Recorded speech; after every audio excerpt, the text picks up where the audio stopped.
sa inyong lahat. Midweek na at narito na ang latest sa lagay ng ating panahon ngayong araw ng Miyerkules, August 16, 2023.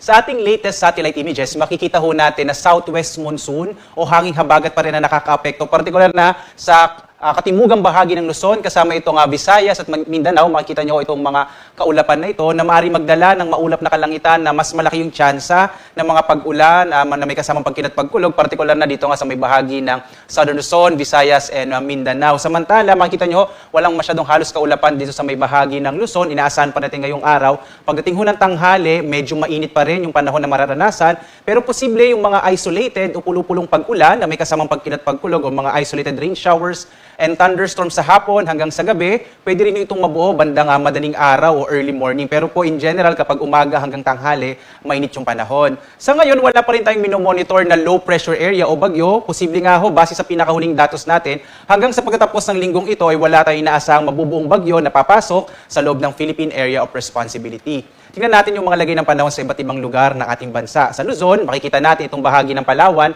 magiging maulap yung kalangitan na may mga kalat-kalat na pag-ulan, pagkinat pagkulog, habang sa nalalabing bahagi ho ng Luzon ay inaasahan pa rin natin yung mga isolated rain showers and thunderstorms, lalo na sa hapon hanggang sa gabi, o minsan ho sa madaling araw. Tumutok ho tayo sa Pag-asa pagdating ho sa mga thunderstorm advisory.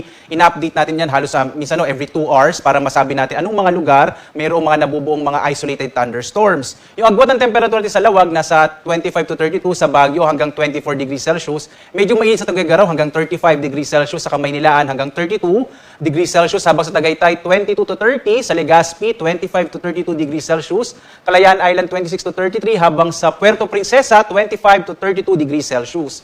Sa bahagi ho ng Kabisayaan, malaking bahagi ng Visayas ay makararanas ho ng maulap na kalangitan na may mas malalaking tsansa ng mga pag-ulan na may kasamang pagkinat pagkulog.